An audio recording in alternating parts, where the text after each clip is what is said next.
संवैधानिक विकास। भारतीय विधान परिषद को बजट पर बहस करने की शक्ति प्राप्त हुई। भारतीय परिषद अधिनियम 1892 के अंतर्गत कलकत्ता में सर्वोच्च न्यायालय की स्थापना का प्रावधान किया गया। Regulating act 1773। भारत में संघीय न्यायालय की स्थापना की गई। संघीय न्यायालय की स्थापना भारत सरकार अधिनियम 1935 के द्वारा। भारत का संघीय न्यायालय स्थापित किया गया 1937 में। नियंत्रण परिषद की स्थापना पिट्स का भारतीय अधिनियम 1784। सर्वोच्च न्यायालय की स्थापना नियामक अधिनियम 1773। इंग्लिश मिशनरी भारत में कार्य करने की अनुमति चार्टर अधिनियम 1813। गवर्नर जनरल की परिषद में कानूनी सदस्य की नियुक्ति चार्टर अधिनियम 1833। 1919 के भारत सरकार शासन अधिनियम की प्रमुख विशेषताएं। प्रांतों की कार्यकारिणी सरकार में द्वैध शासन की व्यवस्था। केंद्र द्वारा प्रांतों को विधायी शक्ति का हस्तांतरण।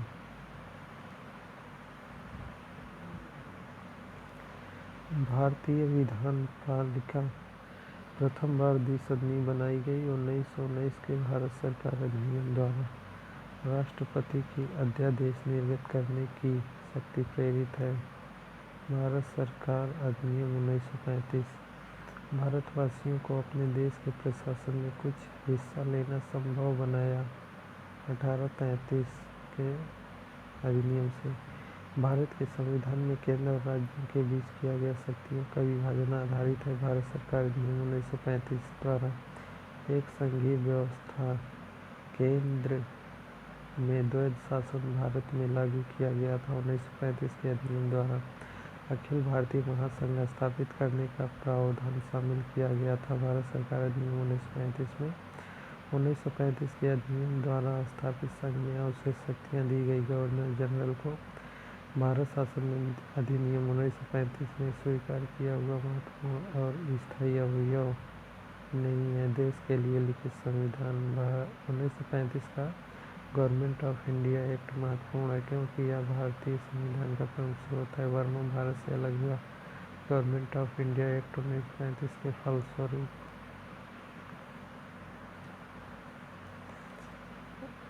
वर्ष 1937 के चुनावों में कांग्रेस का मंत्रिमंडल बना था। कुल 8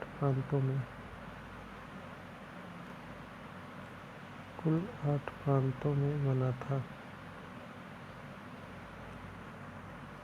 एक निर्वाचित संविधान सभा द्वारा भारत के संविधान का निर्माण करने का प्रस्ताव किया गया था। क्रिप्स मिशन द्वारा भारत में उपनिवेशी शासन के संदर्भ में 1837 में एल्बर्ट बिल का उद्देश्य था।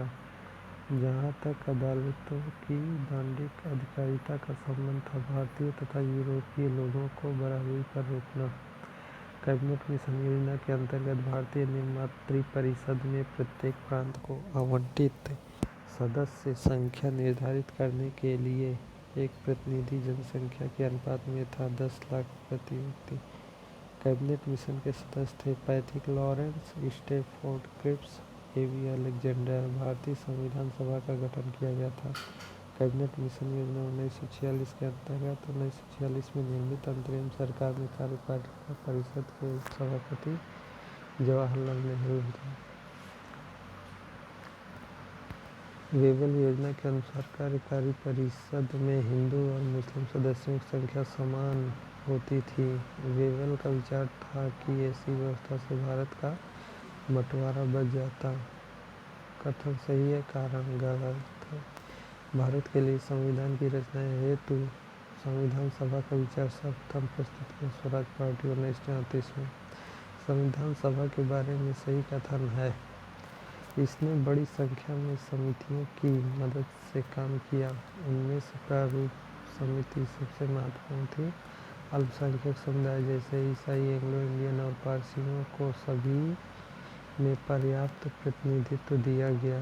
इसकी चुनाव प्रक्रिया 1935 के अधिनियम के 6वीं अनुसूची पर आधारित थी। कर, संपत्ति और शैक्षणिक योग्यता कारण मताधिकार सीमित था। यह बहुदलीय निकाय था।